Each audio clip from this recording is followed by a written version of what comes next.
नमस्कार दोस्तों, आपका स्वागत है फैंटेसी नॉवल ऑडियो बुक में। आज हम लेकर आए हैं एक रोमांचक और रहस्यमयी कहानी जो आपको कल्पना की एक नई दुनिया में ले जाएगी। शुरू करने से पहले एक महत्वपूर्ण सूचना। इस कहानी के सभी पात्र, स्थान, घटनाएं और नाम पूर्णतः काल्पनिक हैं। इनका किसी वास्तविक व्यक्ति, स्थान या घटना से कोई संबंध नहीं है। यदि कोई समानता पाई जाती है तो वह मात्र संयोग होगी। तो बिना किसी देरी के आइए शुरू करते हैं आज की शानदार कहानी। एनहांसर का उपयोग करने से पहले ही माइकल तीसरे रैंक के अंतिम चरण के प्राणियों से लड़ सकता था और उन्हें मार सकता था। हालांकि उसने अभी तक अपनी सीमाओं का सही मायने में परीक्षण नहीं किया था, माइकल को यह महसूस हुए बिना नहीं रह सका कि उसका वर्तमान स्वरूप बिगिनिंग और घोस्ट का आमने सामने सामना कर सकता था, उस समय जब वे नरक में प्रवेश नहीं कर चुके थे। ये बेतुका था। सच तो यह है कि जब माइकल ने अपनी ताकत पर विचार करने के लिए कुछ पल रुके, तभी उन्हें एहसास हुआ कि उन्होंने कितनी तरक्की की है। उनका विकास किसी भी मानदंड से असाधारण था। शायद शक्तिशाली शत्रुओं के एक के बाद एक सामने आने के कारण ही उन्हें खुद इसे पहचानने का मौका कम ही मिला। हालांकि माइकल को इन सब बातों की तत्काल चिंता नहीं थी। जैसे ही उसके नियम में प्रबलता आई, उसने ज्ञान के गुणों पर जो सूक्ष्म नियंत्रण बनाए रखा था वह अचानक खो बैठा। वह हिलने की भी हिम्मत नहीं कर पा रहा था, इस डर से कि एक भी गलत कदम उसे असहाय स्थिति में डाल देगा। वर्तमान परिस्थिति में बुद्धिमत्ता का प्रयोग करना भी अनुचित था। इसलिए माइकल ने अपने लौ का निशाना बदलकर एक ऐसे मरे हुए प्राणी पर केंद्रित कर दिया जो आने वाली घटना के लिए कहीं अधिक उपयुक्त था। स्पार्टन, अगाध चिता का नियम। ये स्पार्टन का नियम था। अग्नि, जल और अंधकार के मिलन से उत्पन्न ये त्रितत्वीय मिश्रण एक साथ क्षरण और शुद्धिकरण करता था।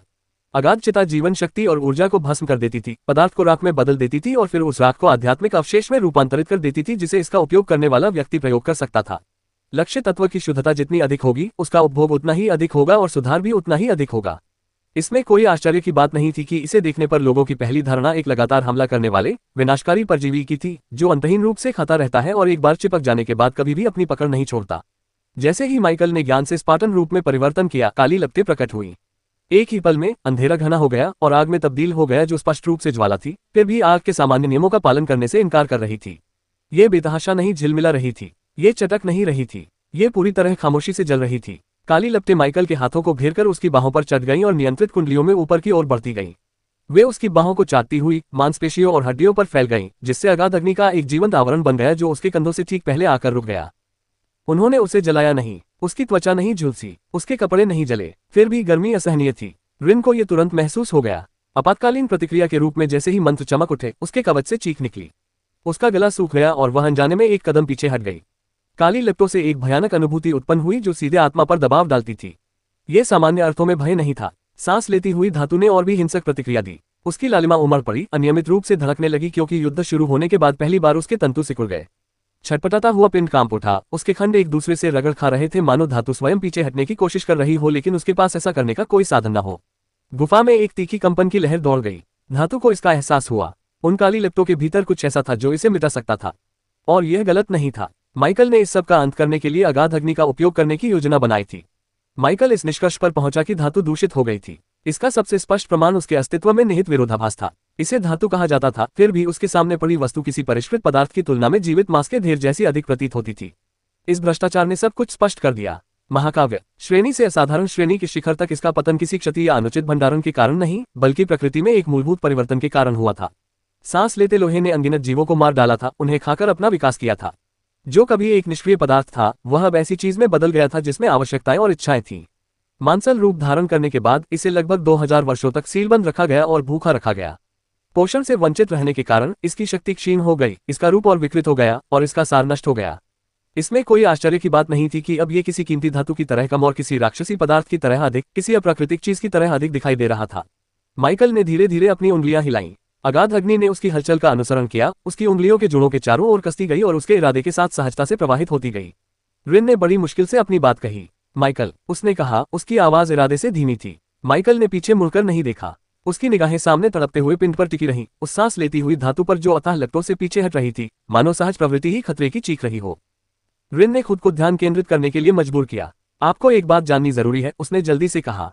इससे कैसे निपटना है, इसके बारे में बोलना। केवल इसकी चेतना को नष्ट करने की आवश्यकता है, रिन ने कहा, इसके मूल तत्व को नहीं। माइकल रुक गया। रिन ने अपनी बात जारी रखी, उसकी आवाज में बेचैनी झलक रही थी। वह चीज अभी राक्षस जैसी दिख सकती है, लेकिन असल में वह एक अनमोल खजाना है। अगर आप उसके मूल भाग को नष्ट कर देते हैं तो हमने यहाँ जो कुछ भी किया है वह सब व्यर्थ हो जाएगा। एक और टेंटिकल तेजी से बाहर निकला, लेकिन वह अचानक रुक गया। अगाध अग्नि की पहुंच से ठीक बाहर मंडराता रहा और हिंसक रूप से फड़फड़ाने लगा। उन्होंने कहा, भ्रष्टाचार का केंद्र उसकी इच्छा शक्ति में निहित है। वह विकसित चेतना ही उसे आक्रमण करने और सब कुछ नष्ट करने के लिए प्रेरित करती है। अगर उसे हटा दिया जाए तो जो कुछ बचेगा उसे बचाया जा सकता है। माइकल ने पहली बार उसकी ओर देखा। और अगर मैं नहीं कर सका तो? उसने पूछा। तब तो केंद्र ढह जाएगा, रायन ने बिना किसी झिझक के जवाब दिया। इसकी संरचना अस्थिर हो जाएगी और इसमें जो भी क्षमता बची होगी वह हमेशा के लिए नष्ट हो जाएगी। उसने गहरी सांस ली। अगर संभव हो तो इसे इसके मूल रूप में बदल दे। बाकी सब कुछ हटा दे। मैं इसे अपने साथ वापस ले जा सकती हूँ और धीरे धीरे इसका शुद्धिकरण शुरू कर सकती हूँ। सांस लेती हुई धातु हिंसक रूप से धड़क रही थी। अंत में माइकल ने कहा, मैं सावधान रहूंगा। मैं कोर को नष्ट नहीं करूंगा। सच कहें तो माइकल के पास सांस लेने वाली धातु की चेतना को नष्ट करने के साधन भी थे, लेकिन इतने अनमोल खजाने के लिए यह प्रयोग करने के लिए बहुत ज्यादा था। जैसा कि रिन ने कहा, इसे पेशेवरों पर छोड़ देना ही बेहतर था। रिन ने राहत की सांस ली, जिसे वह महसूस ही नहीं कर पा रही थी कि वह रोक कर रखी हुई थी। अच्छा, उसने धीरे से कहा। गुफा कांप उठी। सांस लेती हुई धातु एक बार फिर तेजी से आगे बढ़ी। उसकी हरकतों में हताशा झलक रही थी क्योंकि उसके टेंटिकल्स और भी आक्रामक तरीके से प्रभाव डाल रहे थे। क्या ये सब खत्म हो गया? बस यूं ही। रिन की आवाज उसकी उम्मीद से कहीं ज्यादा धीमी निकली। उसे अजीब तरह से बेमेल महसूस हो रहा था। जिस क्षण माइकल ने एनहेंसर को सक्रिय किया, सब कुछ बहुत तेजी से बदल गया। एक पल पहले वह उसके बहुत करीब था, शांत काली लपटों से घिरा हुआ। अगले ही पल वह गायब हो गया। गायब नहीं हुआ है, बस यह उसकी समझ से परे है। इसके बाद जो कुछ हुआ वह किसी लड़ाई जैसा प्रतीत ही नहीं हुआ। ऐसा लग रहा था मानो भूत भगाने का अनुष्ठान देख रहे हो। उसने हलचल की झलकियां देखी, हवा में विकृतियां देखी, हमले को पूरा करने से पहले ही तंतु बिखरते हुए दिखे। काली आग नियंत्रित रेखाओं में फैल रही थी। मरोड़ती हुई धातु धीरे धीरे अंदर की ओर ढह रही थी। कोई संघर्ष नहीं हुआ था, कोई गतिरोध नहीं, सिर्फ दमन। और फिर सन्नाटा छा गया। रिन ने घटनास्थल को देखा। उसके विचार उलझ गए थे। क्या यही माइकल की असली ताकत थी? उसकी उंगलियां थोड़ी मुड़ी हुई थीं। अगर ऐसा था तो उनके बीच का अंतर उससे कहीं अधिक था जितना वह स्वीकार करने को तैयार थी।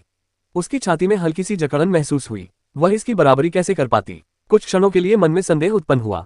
फिर उसने खुद को संभाला। नहीं, यह उचित नहीं था। उसने एनहेंसर का इस्तेमाल किया था, एक घटिया दर्जे का एपिक ग्रेड एम्पलीफायर जिसने लो के आउटपुट को 200% तक बढ़ा दिया। इस तरह के एम्पलीफिकेशन के तहत कोई भी व्यक्ति भयानक रूप ले लेगा। अगर उसके पास उसका पुराना कवच होता, यानी क्षतिग्रस्त होने से पहले का उसका पूरा सेट। अगर उसने खुद ही एनहेंसर को सक्रिय किया होता, वह भी उतनी ही प्रभावशाली होती, उतना ही प्रभावशाली। इस विचार से उसकी सांसें सामान्य हो गईं। हाँ, यही कारण होना चाहिए था। उसका रास्ता पहले से कहीं ज्यादा कमजोर था। उसकी नींव अभी भी मजबूत थी। एक बार जब उसकी सुरक्षा बहाल हो जाएगी, एक बार जब उसके संसाधन पर्याप्त हो जाएंगे, तो वह फिर से बराबरी के मुकाम पर खड़ी हो जाएगी। वह अभी भी सोच ही रही थी कि एक आवाज ने उसे सोचने से बाहर निकाल दिया। राइन। उसने पलकें झपकाईं और ऊपर देखा। माइकल गुफा के उस पार से उसकी ओर बढ़ रहा था। उसके चारों ओर अगाध ज्वालाएं अब प्रज्वलित नहीं थीं। जो बचा था वह धुंधले निशान थे जो उसकी बाहों पर कसकर लिपटे हुए थे, मानो उन्हें जबरदस्ती रोका जा रहा हो। उसके हाथ में एक गोला था। रिन की निगाहें तुरंत एक जगह टिक गईं। 2 मुट्ठी के आकार की एक लाल चांदी की गेंद उसकी हथेली के ठीक ऊपर मंडरा रही थी। उसकी सतह चिकनी थी लेकिन उस पर परतें थीं। पारदर्शी बाहरी आवरण के नीचे गहरे लाल और चांदी की धातुई नसें आपस में गुंथी हुई थीं। लेकिन जिस चीज ने उनका ध्यान सबसे ज्यादा खींचा वह थी गर्मी। एक गहरी सुलगती हुई गर्मी जिसने गोले को एक पतली परत की तरह ढक लिया था। रिन की निगाहें तुरंत तेज हो गईं। वह देख सकती थी कि वह क्या कर रहा है। लालिमा खजाने की आभा नहीं थी। यह माइकल की रहस्यमय भयानक आग थी जिसे न्यूनतम स्तर तक संकुचित और दबा दिया गया था, विलुप्त होने की कगार तक पतला कर दिया गया था ताकि वह मूल भाग को भस्म न कर दे। वह इसे बेहद सटीक ढंग से नियंत्रित कर रहा था। उसे एक नियंत्रित तापीय परत में धकेल दिया गया जिसने खजाने से चिपकी हुई सबसे बाहरी परत को ही जला दिया। उसे तभी इसका आभास हो गया था। सांस लेने वाली धातु पूरी तरह से शुद्ध नहीं थी। भ्रष्टाचार अभी भी मौजूद था। प्रसुप्त। ये तो, उसने धीरे से कहा। मूल तत्व, माइकल ने उसके सामने रुकते हुए कहा। उसने उसे थोड़ा आगे बढ़ाया ताकि वह उसे और स्पष्ट रूप से देख सके। उन्होंने शांत भाव से कहा, अभी भी भ्रष्ट है और अभी भी पुनर्जीवित हो रहा है। रिन ने अनजाने में ही करीब आ गई। बाहरी मांस धातु के आवरण के बिना खजाने की वास्तविक संरचना दिखाई दे रही थी, लेकिन साथ ही लाल चांदी की रेखाओं के बीच धुंधली सी फैली हुई गहरी नसें भी स्पष्ट रूप से दिखाई दे रही थीं। तुमने इसे पूरी तरह से नहीं मिटाया, उसने कहा। मैं कर सकता हूं, माइकल ने सरलता से उत्तर दिया। रिन ने उसकी ओर देखा। उनकी आवाज में जरा भी अहंकार नहीं था, बस तथ्य थे। लेकिन यह एक खजाना है, उन्होंने आगे कहा। उसने अपना हाथ थोड़ा नीचे किया। जैसे ही भ्रष्टाचार में हलचल हुई, दमित लाल गर्मी सहज रूप से गोले के चारों ओर कस गई। उन्होंने कहा, अगर मैं सब कुछ जला दूं तो इससे पृथ्वी के केंद्र के अस्थिर होने का खतरा है। रिन ने हल्के से सिर हिलाया। ये सच था। माइकल को खजाने को शुद्ध करने के लिए अगाध चिता का उपयोग करने के लिए अपने नियंत्रण पर पर्याप्त भरोसा नहीं था और न ही वह किसी भी प्रकार की संबंधित क्षमता का उपयोग करना चाहता था। हालांकि वह खुलकर इसे स्वीकार नहीं करेगा, लेकिन जेस्टर के साथ उसके पहले अनुभव ने उस पर एक छाप छोड़ी थी जिससे वह चेतना रखने वाली राक्षसी रचनाओं के प्रति बेहद संवेदनशील हो गया था। माइकल ने बोलना जारी रखा, और अगर बीच में कुछ गड़बड़ हो जाती है तो यह मेरी जिम्मेदारी होगी। उसकी निगाहें क्षण भर के लिए उस गोले पर टिक गईं। उन्होंने कहा, मेरे पास चेतना को पूरी तरह से नष्ट करने के तरीके हैं, लेकिन इतनी मूल्यवान चीज पर उनका प्रयोग करना एक तरह का प्रयोग होगा। वह रुका, फिर धीरे से कहा, काम को पेशेवरों पर छोड़ देना ही बेहतर है। रिन की आंखों में समझदारी की झलक दिखाई दी। वह असमर्थता के कारण इस कार्य से बच नहीं रहा था, वह जानबूझकर इसे सौंप रहा था। शुद्धिकरण प्रक्रिया के दौरान खजाने को नुकसान पहुंचने की स्थिति में अनावश्यक जोखिम और दोष से बचना। माइकल ने गोले को पूरी तरह से उसकी ओर बढ़ाया। उन्होंने कहा, बाकी तुम संभाल लो। उसके आदेश पर दबी हुई अगाध ऊष्मा धीरे धीरे कम होती गई और अंत में एक हल्की सुरक्षात्मक परत के रूप में रह गई। रिन ने दोनों हाथों से सावधानीपूर्वक कोर को ग्रहण किया। गोले के चारों ओर उसकी उंगलियां थोड़ी और कस गईं। इसकी सतह पर दबी हुई ऊष्मा की परत माइकल के नियंत्रण में और पतली होती गई, और जैसे ही यह पूरी तरह से उसकी पकड़ में आई, ये स्थिर हो गई। कुछ क्षणों के लिए दोनों में से कोई नहीं बोला। गुफा अब शांत थी। पहले जो भयावह वातावरण उसमें व्याप्त था वह पूरी तरह से गायब हो चुका था। केवल खंडहर ही उस घटना के प्रमाण के रूप में बचे थे। माइकल ने सबसे पहले चुप्पी तोड़ी। तो उसने शांत भाव से कहा, अब आगे क्या? रिन ने पलकें झपकाईं और अपने विचारों को वर्तमान में वापस लाने की कोशिश की। जवाब देने से पहले उसने अपने हाथों में मौजूद लाल चांदी के कोर को देखा। मैं पहले इसे सील कर दूंगी, उसने कहा। भ्रष्टाचार अभी भी सक्रिय है, भले ही इसे दबा दिया गया हो। मुझे इसके और पनपने से रोकना होगा। जैसे ही वह बोलने लगी, उसकी हथेलियों के चारों ओर सील करने वाली रोशनी की पतली परतें बनने लगी, जिससे खजाने की अस्थिर आभा स्थिर हो गई। उन्होंने आगे कहा, पूरी तरह से शुद्धिकरण के लिए हमें अकादमी लौटने तक इंतजार करना होगा। मैं यहाँ रहकर यह काम ठीक से नहीं कर सकती। माइकल ने सिर हिलाया। ये समझ आता है। इसके बाद वह चुप हो गया। बाहरी तौर पर उनके चेहरे पर कोई भाव नहीं झलक रहा था, लेकिन भीतर ही भीतर उनके विचार गतिशील थे। उसने खुद को जरूरत से थोड़ा ज्यादा देर तक केंद्र बिंदु को घूरते हुए पाया। इसकी क्षमता स्पष्ट थी। एक क्षण के लिए उसके मन में एक विचार आया, क्या इसे दोहराना संभव था? यदि इसकी मूल संरचना को भले ही अपूर्ण रूप से दोहराया जा सके तो इसके अनुप्रयोगों की संभावनाएं अनंत हैं। लेकिन यह विचार अटपटा सा लगा। ये रायने का लाभ था। अब इस तरह का सवाल पूछना अनुचित लग रहा था, इसलिए माइकल चुप रहा। उन्होंने इस बात को जाहिर नहीं किया। बेशक अगर यह कोई ऐसी चीज होती जिसकी उसे वास्तव में जरूरत होती तो शायद उसके मन में ये विचार ही नहीं आते।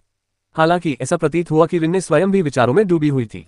प्रारंभिक सीलिंग का काम पूरा करने के बाद उसने सावधानीपूर्वक कोर को अपने भंडारण स्थान में सुरक्षित रख दिया और फिर उसकी ओर मुड़ गई। उद्धरण चिन्ह ... माइकल, उसने कहा। उसने उसकी ओर देखा। धन्यवाद, उसने ईमानदारी से कहा, आपकी सहायता के लिए। बोलने से पहले वह थोड़ी देर रुकी। सच कहूं तो इस बर्बादी में सबसे ज्यादा फायदा मुझे ही हुआ है। माइकल ने कुछ नहीं कहा, लेकिन उसने इससे इनकार भी नहीं किया। उसके बिना अकेले ही दूषित सांस लेती धातु को दबाना कहीं अधिक कठिन होता, शायद उसकी वर्तमान स्थिति में यह असंभव भी होता। रिन ने गहरी सांस ली और फिर कहा, अगर आपको कुछ चाहिए तो बस कह दीजिए। जब तक यह मेरे बस में होगा मैं इसे कर दूंगा। तभी माइकल के चेहरे पर आखिरकार मुस्कान आई। उन्हें उम्मीद नहीं थी कि वह खुद ऐसा प्रस्ताव देगी। उसने कुछ सेकंड का समय लेकर सावधानीपूर्वक विकल्पों पर विचार किया। उन्हें उपकरणों में कोई दिलचस्पी नहीं थी। मुद्रा गौण थी। इस समय उसे सबसे ज्यादा जिस चीज की जरूरत थी वो थी प्रगति के लिए आवश्यक सामग्री। उनका जवाब स्वाभाविक रूप से आया। उन्होंने कहा, अंतरिक्ष से संबंधित संसाधन, यदि संभव हो तो बड़ी मात्रा में। रिन्ने ने इस बात की विशिष्टता पर थोड़ी सी पलकें झपकाईं, लेकिन उसने इनकार नहीं किया। मन ही मन माइकल को लगा कि उसका निर्णय सबसे कारगर निर्णय था जो वह ले सकता था। विजडम को रैंक 3 तक पहुंचने के लिए अत्यधिक मात्रा में स्थानिक सामग्रियों की आवश्यकता थी। न केवल मात्रा में बल्कि गुणवत्ता में भी। पब फ्यूचर एड्स और अंतरिक्ष से संबंधित खजाने बाजार में सबसे महंगे संसाधनों में से थे। भले ही माइकल के पास पैसा होता, जो कि फिलहाल उसके पास नहीं था, फिर भी उस तक पहुंच पाना एक बिल्कुल अलग मुद्दा था। अंतरिक्षीय सामग्री प्रतिबंधित थी और केवल कुछ खास गुटों के बीच ही वितरित की जाती थी। लेकिन रिन के पास पृष्ठभूमि और चैनल दोनों थे। उन्होंने पहले भी लेन देन किया था। सौदे के तहत स्थानिक संसाधनों का उपयोग करके उस संवर्धक उपकरण का आदान प्रदान किया गया था। इससे ही उसके प्रभाव स्तर का स्पष्ट अंदाजा लग जाता है। उप प्रधानाचार्य की छात्रा होने के नाते जो एक अर्धदेवता थे, उनकी अकादमिक पृष्ठभूमि और उनके व्यक्तिगत समर्थन को देखते हुए उनके माध्यम से बड़ी मात्रा में सामान प्राप्त करना स्वयं प्राप्त करने की तुलना में कहीं अधिक आसान होगा। कुल मिलाकर माइकल को लगा कि उसका वर्तमान निर्णय बिल्कुल सही और पारस्परिक रूप से उचित था, ये देखते हुए कि उसे क्या हासिल हुआ था। रिन ने कुछ देर और उसे गौर से देखा, फिर धीरे से सिर हिलाया। उद्धरण चिन्ह ... मैं समझ गई, उसने कहा। उसके लहजे में जरा भी संकोच नहीं था। अगर बात स्थानिक संसाधनों की है तो यह मेरी क्षमता के भीतर है। हालांकि ये जल्द ही मिलने वाला नहीं है। इसमें काफी समय लगेगा। माइकल की हल्की मुस्कान थोड़ी और गहरी हो गई। तो मैं इसे आप पर छोड़ देता हूँ। आप अपना समय लें, लेकिन मुझे याद रखना, लेन देन सरल था, लेकिन दोनों ही इसके पीछे की गंभीरता को समझते थे। कोर को सील करने के बाद रिन्ने ने अपना भंडारण स्थान बंद कर दिया और धीरे धीरे सांस छोड़ी। अंत में उसने कहा, हमें चलना चाहिए। माइकल को कोई आपत्ति नहीं थी। उसने हल्के से सिर हिलाया। वे मुड़े और गुफा के निकास द्वार की ओर वापस जाने लगे। उनके कदमों की आवाज अब शांत हो चुके खंडहर में हल्की हल्की गूंज रही थी। उस स्थान पर पहले व्याप्त दमनकारी उपस्थिति अब गायब हो गई थी। उसकी जगह एक खोखली खामोशी छा गई थी जो अराजकता के बाद लगभग अस्वाभाविक सी लग रही थी। कुछ देर तक वे चुपचाप चलते रहे। उनके लौटने के कुछ ही सेकंड बाद रिन ने कुछ देखा। माइकल की गति थोड़ी धीमी हो गई थी। इतना नहीं कि वह पीछे रह जाए, लेकिन इतना जरूर कि उसकी हरकतें अब उसकी हरकतों से मेल नहीं खाती थी। उसने बगल की ओर देखा और फिर उसने उसे देख लिया। हड्डियां, सदियों से सांस लेती धातु द्वारा निगले गए अनगिनत पीड़ितों के बिखरे हुए अवशेष गुफा के फर्श पर पड़े थे। कुछ साबुत कंकाल थे, अन्य खंडित थे, समय और क्षरण के कारण सफेद पड़ चुके थे। चलते समय माइकल बीच बीच में लापरवाही से हाथ बढ़ाता रहता था। हर बार जब वह ऐसा करता तो हड्डियों का एक गुच्छा उसके भंडारण स्थान में गायब हो जाता। पसलियां, खोपड़ियां, भुजा की हड्डियां, यहाँ तक कि उंगली के जोड़ से भी छोटे टूटे हुए टुकड़े भी। उन्होंने उन्हें व्यवस्थित, कुशल और बिना किसी झिझक के एकत्र किया। रिने के कदम अनजाने में धीमे हो गए। उसके सीने में हल्की सी बेचैनी महसूस हुई। ये डर नहीं था, न ही घृणा, बस बेचैनी। इसे भूलना आसान था। माइकल उन अधिकांश जादूगरों से अलग था जिनसे वह पहले मिल चुकी थी। वह संयमित, विश्लेषणात्मक थे और कई मायनों में मृत्यु के मुंह में जाने वाले किसी दूत की तुलना में एक रूढ़िवादी योद्धा के अधिक करीब थे। लेकिन ऐसे क्षण इस बात की याद दिलाते थे कि वह वास्तव में क्या थे। यदि उनके समकालीन अपने वरिष्ठों की ऊंचाइयों तक पहुंचने का सपना देखने का साहस कर सकते थे, तो वे जादूगर जो ड्रैगन की कब्रों को खोदते थे, ब्रह्मांड भर में प्राचीन राजाओं के दफन स्थलों की खुदाई करते थे और यहाँ तक कि पतित देवताओं के अवशेषों की खोज करते थे। फिर पहले से ही मजबूत व्यक्तियों की हड्डियों को इकट्ठा करना संभवतः उनके समूह के भीतर एक नियमित प्रक्रिया से ज्यादा कुछ नहीं था। रिन ने उसे बिना किसी औपचारिकता के एक और कंकाल को रखते हुए देखा। उसकी उंगलियां बगल में थोड़ी सी मुड़ी हुई थीं। असुविधा बनी रही, लेकिन उसने कुछ नहीं कहा। इस पर टिप्पणी करना उनका काम नहीं था, और यह व्यापक अलौकिक दुनिया के संदर्भ में भी असामान्य नहीं था। इसलिए वह चलती रही। खंडहरों के गलियारों से आगे बढ़ते हुए माइकल अवशेषों को इकट्ठा करता रहा। उसके बगल में भंडारण की हल्की रोशनी रुक रुक कर दिखाई देती और गायब हो जाती थी। उन दोनों के बीच कोई बातचीत नहीं हुई, केवल कदमों की धीमी गूंज और कभी कभार हड्डियों के टूटने की हल्की सी आवाज सुनाई देती थी। फिर वह आंखों से ओझल हो जाता था। जब तक गुफा का प्रवेश द्वार दोबारा दिखाई देने लगा, तब तक उनके पीछे का युद्ध क्षेत्र लगभग हर उपयोगी अवशेष से खाली हो चुका था। बेशक माइकल अपने आसपास पड़ी हड्डियों को संग्रह के लिए या किसी शौक के तौर पर इकट्ठा नहीं कर रहा था, बल्कि इसलिए इकट्ठा कर रहा था क्योंकि उसे उनका उपयोग करना था। हालांकि उनकी मृत्यु को 2000 साल बीत चुके थे, फिर भी संसार द्वारा आशीर्वाद प्राप्त शक्तिशाली प्राणियों के रूप में उनके अवशेष अभी भी बहुत मूल्यवान थे। माइकल को लगा कि उन्हें यहाँ अगले 1000 वर्षों तक सड़ने के लिए छोड़ने के बजाय वे उसके लिए बेहतर मूल्य प्रदान करेंगे, या तो उसके अध्ययन के लिए सामग्री के रूप में या विकासन प्राप्त करने के लिए संसाधनों के रूप में। अपनी प्रतिभा का दोबारा उपयोग करने के विचार ने माइकल को अपने दूसरे भंडारण स्थान में रखे 2 हाथियों की याद दिला दी। हालांकि एक की मौत हो चुकी थी और दूसरा जीवित और सीलबंद था, लेकिन जब उसे अपने लिए समय मिलता तो उसे यह पता लगाना होता कि उनके साथ क्या करना है। सांस लेने वाली धातु वाले उस गुप्त क्षेत्र को छोड़ने के बाद वे दोनों खंडहर के शेष हिस्सों की खोज जारी रखने लगे। हालांकि उनके निष्कर्ष सांस लेने वाली धातु के मूल्य के बराबर नहीं थे, फिर भी यह उन दोनों के लिए एक अच्छी उपलब्धि थी। जैसे जैसे वे गहरी कोठरियों में आगे बढ़े, प्राचीन पात्र, शत विक्षत कलाकृतियां, खंडित हथियार और सीलबंद सामग्रियां सामने आईं। इनमें से अधिकांश वस्तुओं का माइकल के लिए कोई खास उपयोग नहीं था। या तो उनके कार्य उनके कार्यक्षेत्र से मेल नहीं खाते थे, या उनका महत्व उनकी विशेषज्ञता के क्षेत्र से बाहर के क्षेत्रों में निहित था। इसलिए उसने रिन्ने को अन्य संसाधनों के बदले में अपनी ओर से उनकी देखभाल करने के लिए कहा। इस बार माइकल ने ऐसी सामग्री मांगी जो आत्मा का पोषण और उसे मजबूत करे। रिन को यह बात अजीब नहीं लगी। तीसरे रैंक पर आत्मा किसी भी अलौकिक शक्ति के लिए तेजी से महत्वपूर्ण केंद्र बिंदु बन गई। आधारभूत संरचना, नियमों की अनुकूलता और भविष्य की उन्नति, ये सभी आत्मा की शक्ति और स्थिरता से घनिष्ठ रूप से जुड़े हुए थे। इसलिए उसका अनुरोध सुनकर उसने बस यही मान लिया कि माइकल भी उसकी ही तरह अगले चरण में प्रवेश करने की तैयारी कर रहा था। माइकल को बेशक उसके विचारों के बारे में कुछ भी पता नहीं था, लेकिन वह उसके सवाल न पूछने से संतुष्ट था। इससे उन्हें स्पष्टीकरण देने से इनकार करने या आधे अधूरे सच करने से मुक्ति मिल गई। जहां तक इस बात का सवाल है कि माइकल ने अपनी मौजूदा स्थिति के बावजूद अपनी सारी लूट को आत्मा को पुनः प्राप्त करने वाले खजानों के बदले क्यों नहीं बदला, इसके कई कारण थे। उनमें से एक ये था कि उसकी आत्मा पहले से ही स्वतः ही ठीक हो रही थी। सच्चा मनुष्य होना और नश्वर ईश्वर होना खोखले खिताब नहीं थे। माइकल के प्राकृतिक रूप से ठीक होने की दर सामान्य प्राणियों की तुलना में कहीं अधिक थी, जिसकी पुष्टि अभ्यारण्य के पर्यवेक्षक ने स्वयं की थी। उनकी आत्मा को स्थिरता मिलने के साथ ही उनका स्वास्थ्य लाभ शुरू हो चुका था। हालांकि इस फायदे के बावजूद माइकल को पता था कि वह जल्द ही अपने पिछले शिखर पर वापस नहीं लौट पाएगा। प्राकृतिक रूप से ठीक होने में ही बहुत लंबा समय लगेगा। उनके अपने अनुमान के अनुसार इसमें वर्षों लग जाएंगे। हालांकि उनकी जीवन अवधि को देखते हुए कुछ साल दूसरों के लिए पलक झपकते ही बीत जाते, लेकिन माइकल खुद इतने लंबे समय तक जीवित नहीं रहे थे कि समय को इतनी हल्के मिले। उनके लिए कुछ साल भी काफी लंबा समय था। फिर भी वो समझता था कि भौतिक संपदाओं और आत्मा से संबंधित संपदाओं के बीच वर्तमान में सबसे अधिक लाभदायक क्या है। स्थानिक संसाधनों की तुलना में आत्मिक खजाने हासिल करना कहीं अधिक आसान था। भले ही माइकल के पास पर्याप्त धन होता, जो कि फिलहाल उसके पास नहीं था, उच्च श्रेणी की स्थानिक सामग्री प्राप्त करने के मामले में केवल पहुंच ही एक बाधा बनी रहती। लेकिन रिन के साथ अपने संबंध के कारण माइकल कई ऐसी वस्तुओं या सेवाओं के बारे में सोच सकता था जिनका वह उसके साथ आदान प्रदान कर सकता था, ताकि उसके माध्यम से वह आत्मा के खजाने प्राप्त कर सके जिसकी उसे अपनी आत्मा को पूरी तरह से ठीक करने के लिए आवश्यकता थी। वह स्थानिक खजानों के लिए ऐसा नहीं कर सका। रिन पर निर्भर रहने के बजाय माइकल के पास लैंड ऑफ ओरिजिन भी एक बैकअप विकल्प के रूप में मौजूद था। वहां से स्थानिक खजाने हासिल करना अभी भी मुश्किल होगा, लेकिन उसे विश्वास नहीं था कि उसकी वर्तमान स्थिति को देखते हुए उत्पत्ति की भूमि उसकी आत्मा को ठीक करने में सक्षम सामग्री प्रदान करने में असमर्थ होगी। अल्पकालिक दृष्टि से आत्मिक संपदा अधिक महत्वपूर्ण थी, लेकिन दीर्घकालिक दृष्टि से ज्ञान को उच्च स्तर तक ले जाना कहीं अधिक मूल्यवान था। जब तक वह अनिश्चित समय तक इंतजार करने को तैयार नहीं होता, प्राथमिकता देना अपरिहार्य था। और माइकल ने अपना फैसला पहले ही कर लिया था। किसी भी सूरत में वह अपनी आत्मा को ठीक करना इसलिए चाहता था ताकि वह अपने पद में उन्नति के कार्य से अधिक लाभ प्राप्त कर सके, न कि इसलिए कि यह वास्तव में उसकी उन्नति में बाधा बन रहा था। तो माइकल ने शांत भाव से कहा, हम इस खंडहर को कैसे छोड़ेंगे? रिन ने अपने कदमों की गति धीमी नहीं की। जिस तरह से हम अंदर आए थे उसी तरह से उसने जवाब दिया। माइकल ने तिरछी नजर से उसकी ओर देखा। क्या दोबारा सवालों के जवाब देकर? रायन ने एक बार पलकें झपकाई और फिर हल्की सी हंसी हंस दी, जिसकी आवाज अन्यथा शांत खंडहर के बीच हल्की सी गूंज थी। नहीं, उसने कहा। उसके होठों पर हल्की सी मुस्कान आ गई। इस बार नहीं। उसने अपनी गति थोड़ी धीमी की और आगे की ओर इशारा किया। वे जल्द ही उस स्थान पर वापस आ गए जहां से उन्होंने पहली बार खंडहर में प्रवेश किया था। रिन ने आगे बढ़ी और केंद्र में आकर रुक गई। माइकल थोड़ी दूरी पर पीछे रहकर चुपचाप देखता रहा। रिन ने घुटने टेके और अपनी हथेली को ठोस पत्थर के फर्श पर रख दिया। जैसे ही उसने जमीन पर एक परिचित जादुई घेरा बनाना शुरू किया, उसके हाथ के नीचे प्रकाश की रेखाएं बनने लगी। उसकी हरकतें सटीक और अभ्यासपूर्ण थीं। माइकल ने बीच में दखल नहीं दिया। वह चुपचाप देखता रहा। वृत्त धीरे धीरे फैलता गया। जटिल परतें एक दूसरे के ऊपर बनती गईं। प्रतीक जटिल व्यवस्थाओं में आपस में जुड़ते गए। समय शांतिपूर्वक बीतता गया। फिर थोड़े समय के अंतराल के बाद जादुई घेरा फिर से चमक उठा।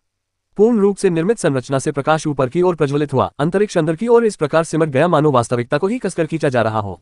कमरे में एक धीमी सी गूंज सुनाई दी। वृत्त के केंद्र में हवा विकृत हो गई। विकृति और गहरी होती गई, अपने आप में मुड़ती गई और अंत में झिलमिलाती रोशनी की एक ऊर्ध्वाधर दरार में फट गई। एक पोर्टल प्रकट हुआ। इसका आंतरिक भाग परतोदार रंगों से भरा हुआ था, जिसमें अदृश्य फ्रेम के भीतर तरल कांच की तरह स्थानिक धाराएं बह रही थीं। रिन ने उठ खड़ी हुई। सब तैयार है, उसने बस इतना ही कहा। माइकल ने पोर्टल को कुछ देर और देखा, फिर आगे बढ़कर उसके बगल में खड़ा हो गया। वह तुरंत अंदर नहीं आया। इसके बजाय उनकी निगाहें घूमती हुई स्थानिक धाराओं से हटकर उनके पीछे मौजूद खंडहर की ओर मुड़ गईं। कुछ देर रुकने के बाद उन्होंने बोलना शुरू किया। तो अब इस जगह का क्या होगा? रिन ने उसकी ओर एक नजर डाली। खंडहर, उसने पूछा। माइकल ने हल्के से सिर हिलाया। हमारे आने से पहले ये 2000 वर्षों तक निष्क्रिय रहा था। अब हमारे जाने के बाद क्या यह अगले 2000 वर्षों तक ऐसे ही निष्क्रिय रहेगा? रिन ने उसकी निगाह का पीछा करते हुए खंडहर की खामोश गहराइयों की ओर रुख किया। कुछ क्षण के लिए उसने कोई उत्तर नहीं दिया। अंत में उसने कहा, कहना मुश्किल है। दुनिया बड़े ही रहस्यमय तरीकों से काम करती है। बोलते हुए उसने हल्के से अपनी बाहें मोड़ ली। कौन जाने, कल शायद कोई और प्रवेश द्वार ढूंढ ले और अंदर जाने का रास्ता खोज ले। माइकल चुपचाप सुनता रहा। उसे शक था कि कोई और इस जगह को खोज पाएगा। यही वजह थी कि ज्ञान की अवस्था में भी वह बाहर की किसी भी चीज को महसूस नहीं कर पाता था और यह जगह 2000 सालों से छिपी हुई थी। नरक का यह तल भी बहुत ऊंचा था। माइकल को यह विश्वास नहीं था कि पिछले 2000 वर्षों में संभवतः इस स्थान से गुजरे सभी चौथे दर्जे के अलौकिक प्राणी अक्षम थे। रायन ने एक बार फिर आसपास के वातावरण पर अपनी नजरें घुमाई और फिर आगे कहा, अगर मैं पहले से ही चौथे रैंक पर होता और स्थानिक अधिकार पर मेरी महारत और भी गहरी हो गई होती तो मैं इसे बिल्कुल भी पीछे नहीं छोड़ता। माइकल की निगाहें फिर से उस पर टिक गईं। आपका क्या मतलब है? उसने हल्की सी मुस्कान दी। मेरा मतलब है कि मैं उस गुप्त क्षेत्र को अपने साथ ले जाता। माइकल ने पलकें झपकाई। उद्धरण चिन्ह ... ले लिया। रिन ने लापरवाही से सिर हिलाया, मानो उसने अभी अभी किसी आम बात के बारे में बात की हो। उन्होंने समझाया, इस तरह के गुप्त क्षेत्र स्थिर स्थान होते हैं। यदि आपका स्थानिक नियंत्रण पर्याप्त मजबूत है तो आप उस स्थिर स्थान को तोड़ सकते हैं और क्षेत्र की मूल संरचना को स्थानांतरित कर सकते हैं। माइकल उसे घूरता रहा। यह ऐसी बात थी जिसके बारे में उसे कभी पता भी नहीं था कि ऐसा भी संभव है। आप कह रहे हैं कि कोई गुप्त क्षेत्र को यूं ही स्थानांतरित कर सकता है? उसने पूछा। कोई व्यक्ति नहीं, रिन ने हल्के से सुधार करते हुए कहा। कम से कम एक रैंक 4 वाला व्यक्ति जिसके पास गहरी स्थानिक महारत हो। उसने खंडहर की ओर हल्के से इशारा किया। यह आसान नहीं होगा। आपको उस क्षेत्र के आंतरिक प्रतिरोध को दबाना होगा, उसके आयामी आवरण को स्थिर करना होगा और उसे एक नए आधार से बांधना होगा। उसकी मुस्कान थोड़ी और चौड़ी हो गई। लेकिन एक बार यह हो जाने पर संपूर्ण गुप्त क्षेत्र को किसी भी चीज से जोड़ा जा सकता है। माइकल की चुप्पी और गहरी हो गई। उसने अपने क्षतिग्रस्त ताबूत और उसके आंतरिक स्थान के बारे में सोचा। दूसरे दृष्टिकोण से देखें तो क्या इसका मतलब यह नहीं था कि यह एक ताबूत के अंदर समाहित एक गुप्त क्षेत्र था? माइकल ने कई अनमोल वस्तुएं देखी थीं, जिनमें से कुछ उसकी अपनी भी थीं, लेकिन एक संपूर्ण गुप्त क्षेत्र को चल संपत्ति के रूप में रखना मूल्य का एक बिल्कुल अलग पैमाना था। रिन ने उसके चेहरे के भाव में आए बदलाव को देखा और धीरे से मुस्कुराए। इतना आश्चर्यचकित मत दिखा, उसने कहा। उच्च श्रेणी की स्थानिक उपयोगकर्ता रणनीतिक संपत्तियां हैं और इसका एक कारण है। माइकल ने हल्की सी सांस छोड़ी। उद्धरण चिन्ह ... अच्छा ऐसा है। उसने खंडहर की गहराई की ओर अंतिम नजर डाली। 2000 वर्षों का मौन, और अब एक बार फिर परित्याग। यह एक और युग के लिए बंद रहेगा या कल फिर से खुल जाएगा, इसका अनुमान उनमें से कोई भी नहीं लगा सकता था। माइकल पोर्टल की ओर मुड़ गया। बिना कुछ और कहे वह आगे बढ़ गया। रिन ने उसके बगल में चल रही थी। साथ मिलकर उन्होंने घूमते हुए प्रकाश की दहलीज पार की, प्राचीन रहस्यमय क्षेत्र को पीछे छोड़ते हुए। जैसे ही पोर्टल अंदर की ओर मुड़ा और एक बार फिर अस्तित्व से गायब हो गया। यह परिवर्तन पल भर में हुआ। एक क्षण के लिए वहां केवल पोर्टल की परतदार विकृति दिखाई दे रही थी जो उनकी आकृतियों को निगल रही थी। इसके बाद उनके चारों ओर की दुनिया फिर से बदल गई। माइकल और रायन खुले आसमान के नीचे दरारों वाली पथरीली जमीन पर कदम रखा, या जिसे आकाश कहा जा सकता था। वे खंडहरों में लौट आए थे, लेकिन यह वह खंडहर नहीं था जिसे वे अभी अभी पीछे छोड़कर आए थे। यह विशाल और धंसा हुआ था, आधा दलदली पानी में डूबा हुआ था जो चारों दिशाओं में अनंत तक फैला हुआ था। टूटे हुए खंभे दलदल से ऐसे उभरे हुए थे मानो किसी मृत सभ्यता की हड्डियां हों। उनकी सतह घनी काई से ढकी हुई थी जो हल्की बैंगनी चमक रही थी। सब कुछ बैंगनी रंग का था। ऊपर का आकाश नीलम और काले रंग के धुंधले रंगों में जगमगा रहा था। नीचे दलदली पानी में भी वही रंग झलक रहा था, मानो वह हल्का हल्का बुलबुला रहा हो। दलदली भूमि पर छाई धुंध में भी हल्का बैंगनी रंग था जो दूरी और गहराई को धुंधला कर रहा था। नरक की 56वीं मंजिल। माइकल ने इसे तुरंत पहचान लिया। माइकल ने अभी बोलने के लिए अपना मुंह खोला ही था, वह वही बात कहने ही वाला था जो रिन ने पहले कही थी कि उसके पास एक ऐसी विधि है जिससे वह बीच की परतों को पार किए बिना उन्हें सीधे नरक के पहले तल पर वापस ले जा सकती है। लेकिन इससे पहले कि वह कुछ कह पाता, रायन ने पहले ही बोलना शुरू कर दिया। माइकल, उसने धीमी आवाज में कहा। उसकी आवाज बदल गई थी, अब यह अनौपचारिक नहीं रहा। उसने उसकी ओर एक नजर डाली, वह उसकी तरफ नहीं देख रही थी, उसकी निगाहें उसके पीछे कहीं टिकी हुई थी। आपको दौड़ने के लिए तैयार रहना चाहिए। माइकल ने यह नहीं पूछा कि क्यों। वह घूम गया और फिर उसने उन्हें देखा। उड़ने वाले कीड़े, उनमें से सैकड़ों। वे बैंगनी धुंध में मंडरा रहे थे। उनके शरीर लंबे और खंडित थे, पंख कांच की पतली धार की तरह थे जो इतनी तेजी से कंपन कर रहे थे कि दलदल में लगातार एक तीखी गूंज पैदा कर रहे थे। उनकी संयुक्त आंखें मंद बैंगनी रंग से चमक रही थीं, जो उनके आसपास के वातावरण के समान रंग को प्रतिबिंबित कर रही थी। लेकिन जिस बात ने माइकल की निगाहें तेज कर दी वह उनकी संख्या नहीं थी। उनमें से हर एक ने प्रकट होते ही अपनी स्थिति पर ध्यान केंद्रित कर लिया था। झुंड में एक हलचल सी दौड़ गई, फिर आवाज बढ़ने लगी। पंखों की एक समन्वित कंपन ने दलदली धुंध को हिंसक रूप से हिला दिया। उनका पता चल गया था। बिना किसी झिझक के माइकल आगे बढ़ा। उसकी आभा पल भर में बदल गई। स्पार्टन राज्य का पतन हो गया। इसके स्थान पर स्थानिक धाराएं तीव्र गति से प्रवाहित होने लगी। ज्ञान की अवस्था, उनकी समझ का दायरा तेजी से बढ़ा। उन्होंने बोलने में समय बर्बाद नहीं किया और न ही उसने झुंड के हमले का इंतजार किया। वह आगे बढ़ा, रायन की कमर में हाथ डाला और गायब हो गया। उसकी आकृति धीरे धीरे मिट गई। जिस जगह वे खड़े थे उसके नीचे की जमीन उसके तेजी से निकलने के झटके से चकनाचूर हो गई। उनके पीछे मौजूद झुंड ने तुरंत प्रतिक्रिया दी। दलदल में एक भयानक चीख गूंज उठी क्योंकि सैकड़ों कीड़े पीछा करते हुए आगे बढ़े। उनके पंखों की फड़फड़ाहट कोहरे को चीरती हुई तलवारों की तरह लग रही थी।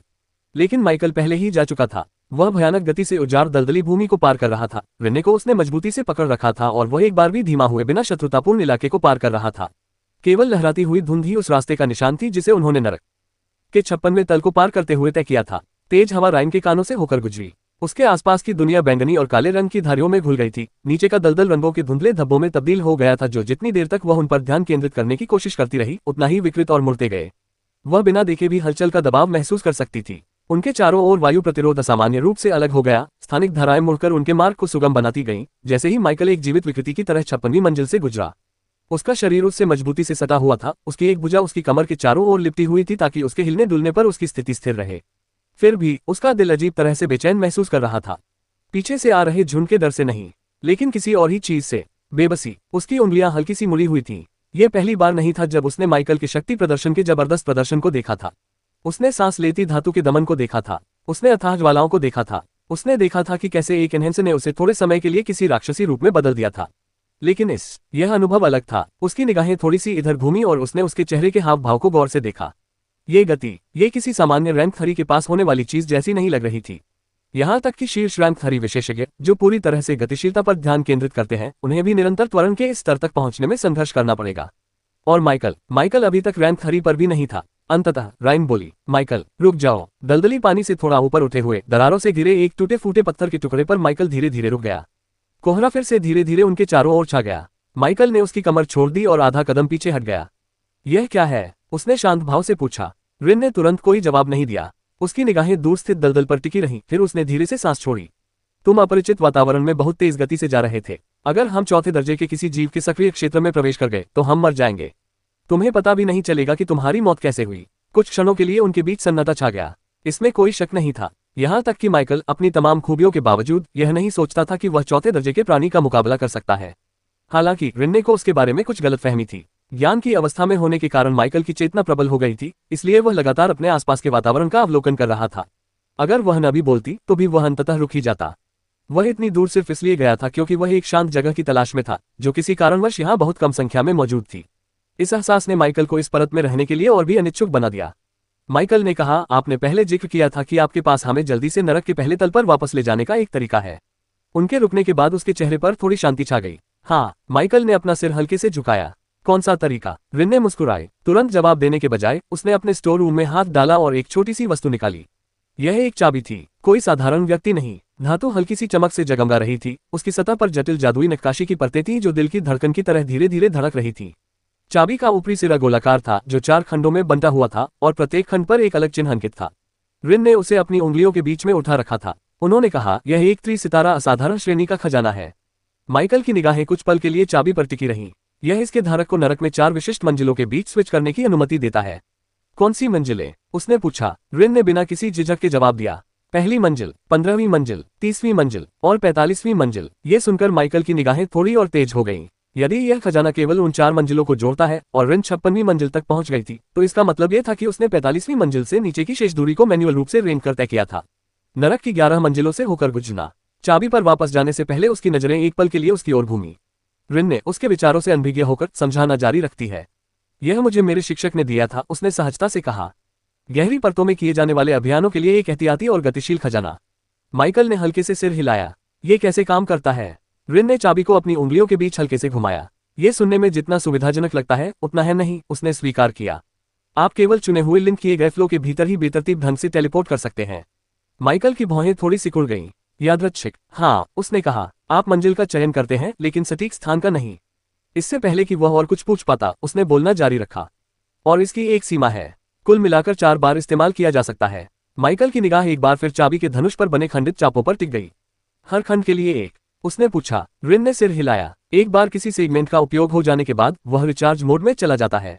कितनी देर? रिन ने स्पष्ट शब्दों में उत्तर दिया, 10 साल, प्रत्येक टेलीपोर्टेशन शुल्क के लिए 10 साल। उसके बाद कुछ देर तक सन्नाटा छाया रहा। एक त्रिसितारा असाधारण श्रेणी का अनमोल रत्न। इसका रिचार्ज टाइम ही यह स्पष्ट कर देता है कि ऐसा क्यों है।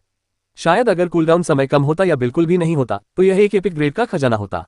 चाहे इसका दर्जा कुछ भी हो, यह फिर भी एक असाधारण उपकरण था। रिन ने कुंजी को थोड़ा नीचे कर दिया। तो भले ही इसे हमें कई परतें छोड़नी पड़े, लेकिन इसे बेवजह बर्बाद नहीं करना चाहिए।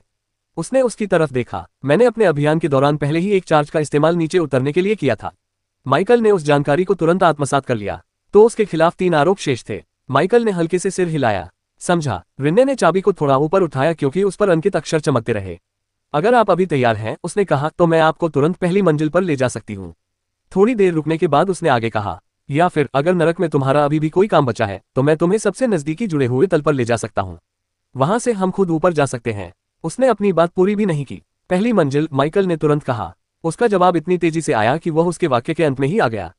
एक पल का भी संकोच नहीं हुआ। रिन ने पलकें झपकाईं। उसे उम्मीद थी कि वह कम से कम अपने विकल्पों पर विचार करेगा। आखिरकार नरक में अभियान दुर्लभ अवसर प्रदान कर सकते थे। कई अलौकिक प्राणी वापस लौटने से पहले नरक की परतों में अपना अधिकतम समय बिताने का प्रयास करते थे। लेकिन माइकल की प्रतिक्रिया तत्काल थी, निर्णायक, लगभग उत्सुकता से। रिन ने उस उत्सुकता को देखकर थोड़ी हैरान रह गई, लेकिन सिर्फ एक पल के लिए। उसने उससे आगे कोई सवाल नहीं किया। हालांकि माइकल अपने ही विचारों में खो गया था। नरक में आने के बाद से उसने जो कुछ भी अनुभव किया था वह उसके दिमाग में एक फिल्म की तरह चलने लगा। दानव राजा की घटना, राक्षसी अलौकिक शक्तियां, उसके जीवन के पीछे पड़े चौथे दर्जे के अलौकिक प्राणी और कई अन्य। अब भी जब वह इसे याद करता है तो उसे अपने अंतर्ज्ञान के किनारे पर मंडराते खतरे की हल्की सी गूंज महसूस होती है। उसने सोचा कि क्या रिन को इस बात की कोई जानकारी थी कि नरक के शुरुआती तलों में क्या हो रहा था, लेकिन उसने पूछा नहीं। फिलहाल वह सबसे पहले नरक से बाहर निकलना चाहता था। उसके बाद बाकी चिंताएं, विचार या परेशानियां आ सकती थीं। इसके अलावा अब तक उसने जो कुछ देखा था उसके आधार पर, केवल इस चाबी के कब्जे के आधार पर, माइकल ने अनुमान लगाया कि रिन ने नरक में प्रवेश करते ही खजाने का उपयोग कर लिया होगा। पहली मंजिल से सीधे 45वीं मंजिल पर छलांग लगा दी। फिर शेष 11 मंजिलें उन्होंने मैन्युअल रूप से नीचे उतारी। माइकल सही था। रिन ने जैसे ही नरक के पहले तल में दाखिल हुई, वह वहां जरा भी नहीं रुकी। एक एकांत जगह ढूंढने के बाद उसने बिना किसी झिझक के चाबी को सक्रिय कर दिया। वह नीचे गिर गई। सीधे निचली मंजिलों पर जाएं। ऐसा करने में वह दानव राजा के साथ हुई पूरी घटना से अनजान रही। उसने उन अन्य गड़बड़ियों से भी खुद को बचा लिया जिनके बारे में माइकल को पता भी नहीं था। लेकिन इसका मतलब यह नहीं था कि उनकी यात्रा आसान रही थी। देखा जाए तो उसने जिन मंजिलों को चुना वे एक अलग ही तरीके से ऊपरी मंजिलों की तुलना में अधिक खतरनाक थीं। सबसे भीतरी परतों में शक्तिशाली मूल निवासी रहते थे। कुछ मंजिलों पर राक्षसी सभ्यताएं विद्यमान थीं, और उनमें से कुछ मंजिलों में उनके अपने दानव स्वामी भी थे। रीन उन मंजिलों पर स्वतंत्र रूप से नहीं घूमी थी। 45वीं मंजिल से नीचे उतरने के लिए उसे नीचे की ओर जाने वाले बिखरे हुए प्रवेश द्वार खोजने पड़े। इनमें से कोई भी द्वार आसानी से नहीं मिला, और जब मिल भी गया तो उसका इस्तेमाल करना कभी सुरक्षित नहीं था। कभी कभी किसी प्रवेश द्वार की रखवाली ऐसे राक्षस करते थे जो उस क्षेत्र को अपने घोंसले की तरह मानते थे। कभी कभी उस पर राक्षसों का कब्जा होता था। कभी कभी यह अन्य खोजकर्ताओं द्वारा बिछाया गया एक जाल होता था जिसका उद्देश्य बाहरी लोगों को एक घातक क्षेत्र में फंसाना होता था। रीन ने एक मंजिल और नीचे जाने के लिए कई बार अपनी जान जोखिम में डाली थी। हालात गंभीर होने पर खुद को बचाने के लिए उसके पास खजाने तो थे, लेकिन उन खजानों ने उसके सामने मौजूद खतरे को कम नहीं किया। उन्होंने तो बस उसे उस खतरे से बचने का मौका दिया। वह सुरक्षा के साथ नरक में प्रवेश करने वाली पहली व्यक्ति नहीं थी। बहुत से लोग उससे कहीं बेहतर साजो सामान, उससे कहीं अधिक ताकतवर और उससे कहीं अधिक धनी होकर नरक में आए थे, और फिर भी हर साल अनगिनत अलौकिक शक्तियां नरक में मर जाती थीं। कुछ लोग बिना कोई निशान छोड़े गायब हो गए। नरक को इस बात की परवाह नहीं थी कि कोई कितना भी तैयार क्यों न हो। रिन ने अपनी यात्रा के बारे में और अधिक जानकारी नहीं दी। रीन के प्रमुख गोलाकार धनुष पर बने खंडित चाप एक एक करके चमकने लगे। उन पर खुदे हुए जादुई अक्षर धातु में ऊर्जा प्रवाहित करने वाली नसों की तरह जगमगा उठे। खजाने से एक धीमी गूंज सुनाई दी, जो पहले तो हल्की थी लेकिन उसके चारों ओर स्थानिक धाराएं एकत्रित होने के साथ साथ स्पष्ट होती गई। माइकल ने इस बदलाव को तुरंत महसूस किया। उनके आसपास की हवा विकृत हो गई। रिन ने प्रमुख फॉरवर्ड को आगे बढ़ाया।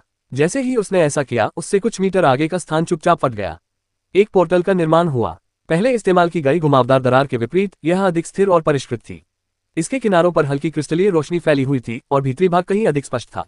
इसके माध्यम से एक दूसरी दुनिया देखी जा सकती थी। एक जमा हुआ परिदृश्य। द्वार की दहलीज के पार अनंत सफेद मैदान फैले हुए थे जो नुकीली बर्फ की आकृतियों और दूर स्थित बर्फ से ढकी चोटियों से खंडित थे।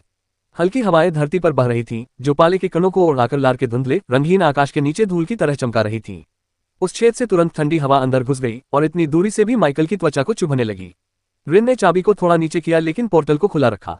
यह पहली मंजिल की ओर जाता है, उसने कहा। माइकल ने कुछ देर और उस जमी हुई दुनिया का अवलोकन किया। फिर राइन ने दोबारा बात की। आपको पहले जाना चाहिए। पब फ्यूचर विज्ञापन। उसने उसकी ओर एक नजर डाली। अगर मैं पहले प्रवेश करती हूँ, उसने समझाया, तो मेरे पीछे पोर्टल तुरंत बंद हो जाएगा। उसने जोर देने के लिए चाबी को थोड़ा ऊपर उठाया। ये खजाना मुझे अपना धारक मानता है। मेरे गुजर जाने के बाद ये यात्रा को पूर्ण मानकर द्वार बंद कर देगा। माइकल ने हल्के से सिर हिलाया। ये बात समझ में आती है। रिन ने एक और विवरण जोड़ा। और एक और बात है, ये पोर्टल हर यात्री को एक अलग इकाई के रूप में मानता है, उसने कहा। इसलिए भले ही हम एक के बाद एक प्रवेश करें, हम एक ही स्थान पर दिखाई नहीं देंगे। पहली मंजिल के अंदर, हाँ, हम दोनों अलग अलग जगहों पर उतरेंगे, लेकिन चिंता मत करो, ये बिल्कुल सुरक्षित है। उनके बीच कुछ देर तक सन्नाटा छाया रहा। अब तक माइकल को रिन पर कुछ हद तक भरोसा हो चुका था। इस समय उसके पास उसे धोखा देने का कोई कारण नहीं था, और अब तक उसने जो कुछ भी दिखाया था वह उसकी व्याख्याओं से मेल खाता था। माइकल पोर्टल के और करीब चला गया। अब ठंडी हवा उसके ऊपर और भी तेजी से बहने लगी। वह दहलीज पर रुका और जमी हुई दुनिया को आखिरी बार परखने लगा। फिर वह थोड़ा उसकी ओर मुड़ा। धन्यवाद, उसने बस इतना ही कहा। रिन ने हल्के से सिर हिलाया। हम अकादमी में फिर मिलेंगे। माइकल ने मौखिक रूप से कोई जवाब नहीं दिया। उसने केवल सहमति में एक बार अपना सिर झुकाया। फिर वह कूद गया। उसकी आकृति एक ही झटके में पोर्टल की सीमा पार कर गई और पल भर में ही उस पार की जमी हुई रोशनी में समा गई। पोर्टल की सतह एक बार लहरदार हुई, लेकिन ये बंद नहीं हुआ। इसके बजाय इसके भीतर का दृश्य बदल गया। अनंत सफेद मैदान कांच से धुंध पहुंचने की तरह घुल गए। जमी हुई पहाड़ियां प्रकाश की लकीरों में पिघल गईं जैसे ही स्थानिक परतें पुनर्व्यवस्थित हुई। पोर्टल के दायरे में एक नया परिदृश्य आकार लेने लगा। यह पहली मंजिल पर एक और यादृच्छिक स्थान था। रिन ने शांतिपूर्वक इस बदलाव को देखा। बिना किसी झिझक के वह आगे बढ़ी। उसकी आकृति पोर्टल से होकर गुजर गई। अंततः प्रवेश द्वार सिकुड़ने लगा। क्रिस्टलीय किनारे अंदर की ओर मुड़ने लगे क्योंकि दरार खुद ही बंद हो गई और बैंगनी दलदल से पूरी तरह गायब हो गई। नरक की 56वीं मंजिल पर फिर से सन्नाटा छा गया। जैसे ही माइकल ने दहलीज पार की, उसकी आंखों के सामने अंधेरा छा गया। ठंडा। उसे सबसे पहले यही महसूस हुआ। इतना तेज नहीं कि उसे नुकसान पहुंचा सके, लेकिन इतना तीखा कि स्थानिक पारगमन के पूरा होने पर उसकी इंद्रियों को पूरी तरह से जागृत कर दे। Pub future ads. उसके चारों ओर फैली विकृति परत दर परत हटती चली गई। फिर दुनिया स्थिर हो गई। माइकल ठोस जमीन पर हल्के से उतरा। जैसे ही उसका वजन बर्फ पर पड़ा, उसके जूतों के नीचे बर्फ हल्की सी चटकने की आवाज आई। एक क्षण के लिए वह स्थिर रहा। फिर उसने सांस छोड़ी। उसके फेफड़ों से एक धीमी सांस निकली जो बर्फीली हवा में हल्की धुंध में बदल गई। उद्धरण चिन्ह ... अंत में राहत। उसने अपनी निगाहें ऊपर उठाई और अपने आसपास के वातावरण का जायजा लिया। वह एक जमी हुई घाटी में प्रकट हुआ जो नुकीली बर्फ की आकृतियों से घिरी हुई थी, जो जमीन से टूटे हुए ब्लेड की तरह उठी हुई थी। बर्फीली हवाएं धीरे धीरे इलाके में बह रही थीं और दूर क्षितिज पर हिमनदों की चोटियां सोए हुए जानवरों की तरह फैली हुई थीं। नरक का पहला तल। माइकल ने एक बार अपने कंधों को घुमाया जिससे उसके शरीर से तनाव बाहर निकल गया। सौभाग्य से 15वीं मंजिल पर स्थानिक शक्ति के उस आकस्मिक उपयोग के बाद कुछ भी गलत नहीं हुआ था। यादें ताज़ा होते ही उसकी आंखें थोड़ी सिकुड़ गईं। वह छलांग जानबूझकर नहीं लगाई गई थी। वह तो बस भागने की कोशिश कर रहा था। उस समय वह 2 रैंक 4 महाशक्तियों से भाग रहा था जिनकी उसमें असामान्य रुचि थी। उन्होंने उस पर हमला उसे नुकसान पहुंचाने के इरादे से नहीं किया था, लेकिन उसमें उनकी दिलचस्पी और उनके द्वारा डाला गया दबाव ही उसकी सहज प्रवृत्ति को झकझोरने के लिए काफी था। अनियंत्रित स्थानिक आवागमन उसे इरादे से कहीं अधिक गहराई तक खींच ले गया था। सीधे 56वीं मंजिल पर। आज भी उस घटना को याद करते हुए उन्हें एहसास होता था कि उस विस्थापन के बाद की परिस्थितियों से बच निकलना उनके लिए कितना सौभाग्य की बात थी। अगर वह गलत इलाके में प्रकट हुआ होता तो उसे ये भी पता नहीं चलता कि उसकी मृत्यु कैसे हुई। माइकल को अब भी यह नहीं पता था कि वे दोनों उसमें दिलचस्पी क्यों ले रहे थे, और उस अनिश्चितता ने उन्हें खुली शत्रुता से कहीं अधिक परेशान किया। सच कहें तो अगर उसे अपने सामने आए दोनों ताकतों में से किसी एक का पक्ष चुनना पड़ता तो फेडरेशन जनरल की तुलना में डायरेक्टर आर्वेन बेहतर विकल्प होते। इसका मतलब यह नहीं था कि वह आर्वेन पर भरोसा करता था, से बहुत दूर उस आदमी में कुछ मूलभूत खामी थी, लेकिन फेडरेशन के काम करने के तरीके ने माइकल को और भी ज्यादा परेशान कर दिया। उन्होंने उसे किसी भी तरह से गंभीर नुकसान नहीं पहुंचाया था, लेकिन उसे उन पर भरोसा नहीं था। उस समय जनरल द्वारा उसे बेहोश करने का निर्णय लेने से स्थिति और भी बदतर हो गई। एक बार विश्वास टूट जाने पर उसे दोबारा बनाना आसान नहीं होता। तो सच यह है कि माइकल को किसी भी पक्ष पर भरोसा नहीं था, और फिलहाल वह इसे इसी तरह बनाए रखने का इरादा रखता था। अपने विचारों को व्यवस्थित करने के बाद माइकल ने सबसे पहले जो काम किया वह था अपने भंडारण स्थान में हाथ डालना। उसने जो नक्शा निकाला वह फेडरेशन स्टेशन की पहली मंजिल से प्राप्त किया गया नक्शा था। ऐसा करने के पीछे उसका मकसद सीधा साधा था, उसे स्टेशन वापस जाने का रास्ता खोजना था। हालांकि यह स्टेशन रैंक 4 के शक्तिशाली राक्षसी अलौकिक गुट के खिलाफ लड़ाई में नष्ट हो गया था, लेकिन इसका मतलब यह नहीं था कि इसका पोर्टल अनुपयोगी था। माइकल की निगाहें कुछ क्षणों के लिए अपनी कलाई के आसपास की खाली जगह पर टिकी रहीं। उस समय उन्हें और अन्य छात्रों को एक नेविगेशन ब्रेसलेट जारी किया गया था, जो फेडरेशन के उन छात्रों के लिए एक मार्गदर्शक उपकरण के रूप में काम करता था जिन्हें फेडरेशन स्टेशनों पर वापस जाने की आवश्यकता होती थी। जो कंगन कभी वहां था वह बहुत पहले ही गायब हो चुका था, युद्ध में नष्ट हो गया। उसे अभी भी वह क्षण याद था जब राक्षसी गुट के चौथे रैंक के अलौकिक प्राणी के साथ उसकी झड़प के दौरान वह टूट गया था। अगर वह अभी भी मौजूद होता तो वह नक्शे पर निर्भर रहने के बजाय सीधे फेडरेशन स्टेशन वापस जाने के लिए उसका इस्तेमाल कर सकता था, लेकिन वह विकल्प अब उपलब्ध नहीं था। माइकल ने पहली मंजिल के नक्शे पर भूभाग की रूपरेखा का अध्ययन किया और आसपास के स्थलों की तुलना करके ये निर्धारित किया कि कौन सा स्थल उसके वर्तमान स्थान से मेल खाता है। थोड़ी ही देर में उसकी नजर एक चिन्हित मार्ग पर टिक गई। वह मार्ग सीधे फेडरेशन स्टेशन से जुड़ा हुआ था। माइकल ने दिशा याद कर ली, फिर नक्शा वापस अपने भंडारण स्थान पर रख दिया। वह तुरंत स्टेशन की ओर बढ़ने नहीं लगा, इसके बजाय वह वहीं खड़ा रहा। उसकी आंखें थोड़ी सिकुड़ गई क्योंकि उसके विचारों में सावधानी फिर से उभर आई थी। तैयारियां, उसे कुछ कमाने की जरूरत थी। इस बात की कोई गारंटी नहीं थी कि आगे आने वाली स्थिति सरल होगी। माइकल को नहीं पता था कि रैंक 4 की वे दो महाशक्तियां जिन्होंने उसमें असामान्य रुचि दिखाई थी, फेडरेशन स्टेशन पर उसका इंतजार कर रही थी या नहीं। यह संभव था। अगर डायरेक्टर आर्वेन इंतजार कर रहे होते तो शायद स्थिति को संभाला जा सकता था। माइकल को उस आदमी पर भरोसा नहीं था, लेकिन आर्वेन कम से कम उसी अकादमी से आया था जहां से वह आया था, जिससे उनके बीच एक निश्चित स्तर का जुड़ाव था। उनके बीच की बातचीत, चाहे तनावपूर्ण हो या अजीब, कभी भी खुलकर शत्रुता में तब्दील नहीं हुई थी। लेकिन फेडरेशन जनरल अलग थे। उस आदमी के बारे में सोचते ही माइकल के चेहरे पर थोड़ी उदासी छा गई। भले ही उसने माइकल को कोई ऐसी क्षति न पहुंचाई हो जिसे वह गंभीर मान सके, लेकिन उसे बेहोश करने के कृत्य ने उसके अंदर कुछ मूलभूत चीज को तोड़ दिया था। विश्वास। माइकल उस आदमी से दोबारा निपटना नहीं चाहता था, कम से कम अभी नहीं। इसलिए स्टेशन की ओर जाने से पहले उसने छिपने की तैयारी शुरू कर दी। सबसे पहले उन्होंने अपने ज्ञान राज्य को रद्द कर दिया। राज्य के पीछे हटने के साथ ही उसकी धारणा में मौजूद सूक्ष्म स्पष्टता धूमिल हो गई। इसके स्थान पर माइकल ने एक अन्य मरे हुए प्राणी के लक्षण की नकल की। फीका फेड उसके मरे हुओं में से एक था, एक हत्यारे जैसी हस्ती। अपने नियम के माध्यम से माइकल अपने अनुबंधित मरे हुए लोगों के लक्षणों की नकल कर सकता था। यह बदलाव तुरंत हुआ। उसकी आभा क्षीण हो गई। उसकी उपस्थिति आसपास के वातावरण में धुंध की तरह घुल मिल गई, जैसे धुंध हवा में गायब हो जाती है। उसके कदमों की आहट भी हल्की, शांत और कम दखलंदाजी वाली लग रही थी। लेकिन माइकल यही नहीं रुका। चौथे दर्जे के प्राणियों के खिलाफ इस स्तर की छिपावट संभवतः अप्रभावी होगी। उसने अपना हाथ थोड़ा सा ऊपर उठाया। उसके बगल में दो हल्की सी आह्वान तरंगे दिखाई दी। नीला, बैंगनी, तितली के आकार के दो मृत प्राणी हवा में धीरे से प्रकट हुए।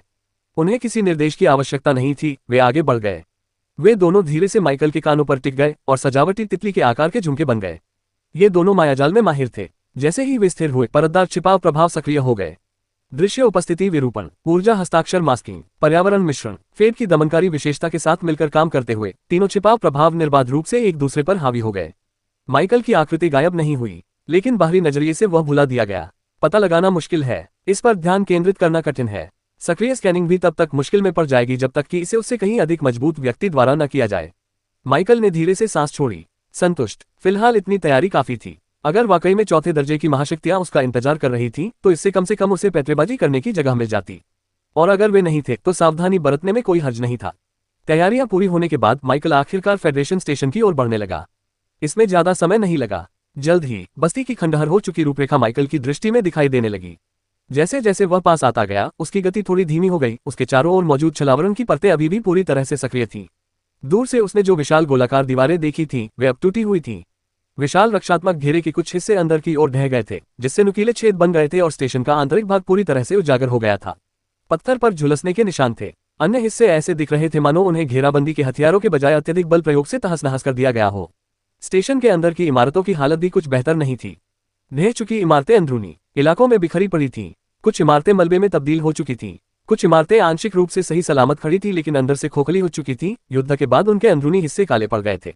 माइकल को ये सब कुछ अभी भी परिचित लग रहा था। आखिरकार वह उस लड़ाई में शामिल था जो यहाँ हुई थी।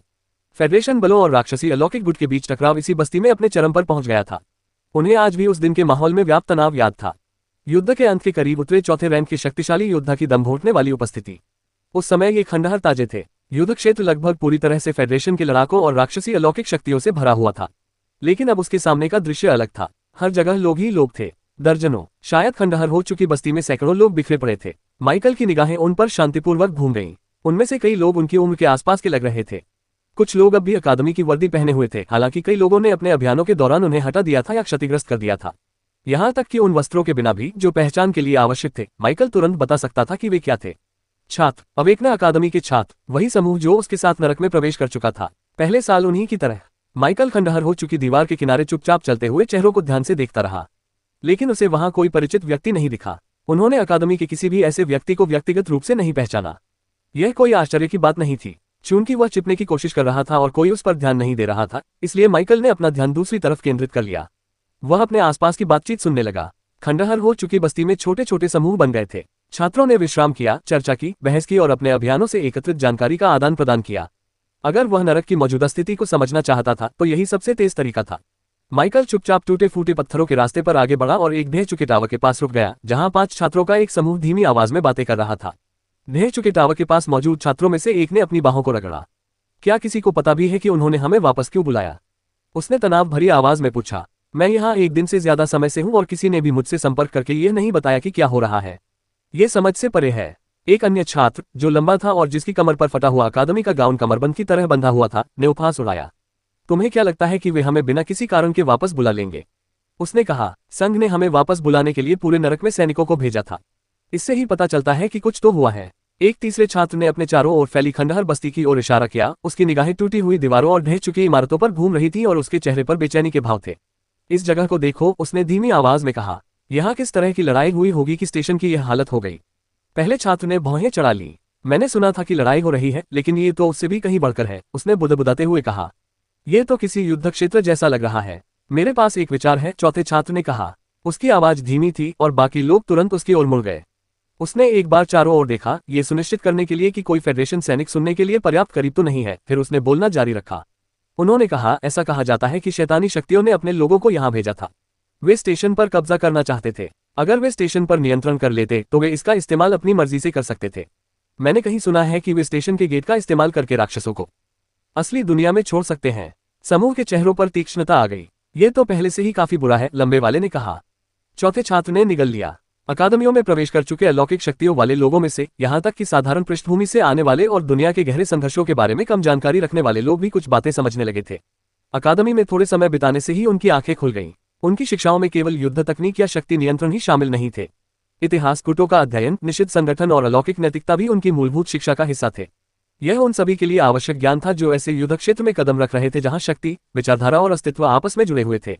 सबसे अधिक चर्चित विषयों में से एक हमेशा से ही राक्षसी अलौकिक शक्तियां रही हैं। ऐसा कहा जाता था कि ये लोग बिना किसी रोक टोक के सत्ता हासिल करने के लिए प्रयासरत थे। सीमित महत्वाकांक्षा नहीं, कानून के तहत संरचित विकास नहीं, लेकिन परिणामों की परवाह किए बिना पूर्ण शक्ति। वे ऐसे तरीकों का इस्तेमाल करने के लिए जाने जाते थे जिन्हें अधिकांश अलौकिक शक्तियां वर्जित मानती थीं, ऐसे तरीके जो नैतिक, आध्यात्मिक और यहाँ तक कि अस्तित्वगत सीमाओं को भी पार करते थे। इसके रिकॉर्ड मौजूद थे। गहरे रंग वाले प्रतिबंधित अभिलेखागारों में गहराई से दफन होने के बावजूद अकादमी के छात्रों को इसके कुछ अंश अभी भी पढ़ाए जाते हैं ताकि वे खतरे की गंभीरता को समझ सकें। अंधकार युग के दौरान जब पहली बार मानव ऊर्जा उनके ग्रह क्षेत्र अरोरा पर उतरा, तब दुनिया में अराजकता का राज था। मानवता और उभरते अलौकिक प्राणी अभी भी माना, उसके नियमों और उसके साथ प्रकट होने वाले प्राणियों के साथ सह अस्तित्व कैसे स्थापित किया जाए, इसे समझने की कोशिश कर रहे थे। वह दौर राक्षसी गुटों के पनपने का केंद्र बन गया। उस समय बिजली व्यवस्था अस्थिर थी, साधना के मार्ग अधूरे थे और नियमन लगभग न के बराबर था। उस अराजकता में कुछ अलौकिक शक्तियों वाले लोगों ने शॉर्टकट रास्ता चुना। निश्चित शॉर्टकट। यह दर्ज किया गया था कि राक्षसी अलौकिक शक्तियों ने मानव जीवन का उपयोग करके अपनी शक्ति को बढ़ाने के लिए बलि विधियों का प्रयोग किया था। उन भयावह प्रयोगों के चरम पर एक ही अनुष्ठान में 1 लाख जिंदगियों का बलिदान करना अत्यधिक नहीं माना जाता था। यहाँ तक कि लाखों जिंदगियों की बलि देने के भी रिकॉर्ड मिले हैं, जिनका इस्तेमाल विनाशकारी आध्यात्मिक उत्थान के प्रयासों को शक्ति देने या उनके दायरे से परे की शक्तियों को बुलाने के लिए किया जाता था।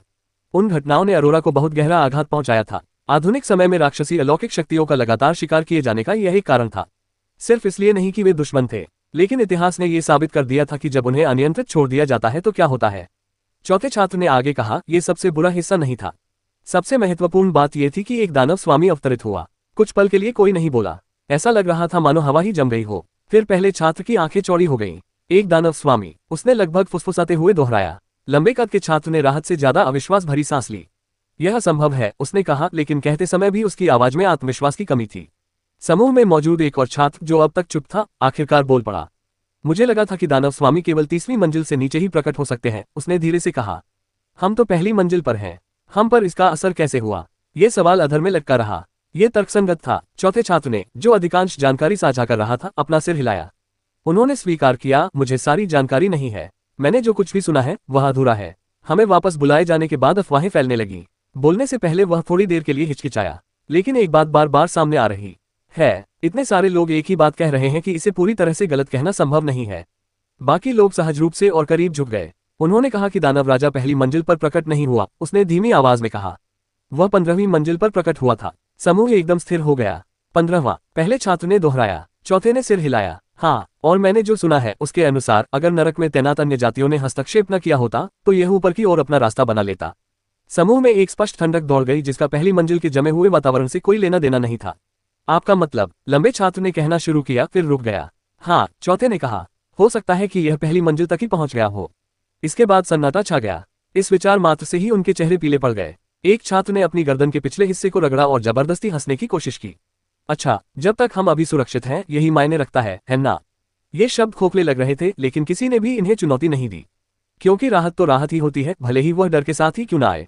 पास ही के अंधेरे में माइकल चुप रहा, लेकिन उसकी निगाहें तेज हो गई थीं, क्योंकि छात्रों के विपरीत वह कुछ ऐसा जानता था जो वे नहीं जानते थे। वह वहां मौजूद था, और 15वीं मंजिल पर जो कुछ हुआ उसकी सच्चाई अफवाहों से कहीं ज्यादा खतरनाक थी। जैसे ही माइकल आगे सुनने वाला था, उसका ध्यान कहीं और चला गया। आगे खंडहर हो चुके रास्ते से सैनिकों की एक पंक्ति व्यवस्थित रूप से आगे बढ़ती हुई गुजरी। उनके कवच पर फेडरेशन का स्पष्ट चिन्ह अंकित था। वे सतर्क दिख रहे थे। वे गश्त नहीं कर रहे थे, बल्कि खोजबीन कर रहे थे। किसी चीज या किसी व्यक्ति की तलाश कर रहे थे। माइकल को इस बात की खास चिंता नहीं थी कि वे उसे देख लेंगे। उस पर जो आवरण चढ़ाया गया था वह साधारण जादू नहीं था। फेड की दमनकारी क्षमता और ब्लू और पर्पल द्वारा उत्पन्न भ्रम विकृति के कारण सक्रिय स्कैन भी उस पर सटीक निशाना साधने में संघर्ष करते, जब तक कि वह स्कैन उससे कहीं अधिक उन्नत स्तर के किसी व्यक्ति द्वारा न किया जाए।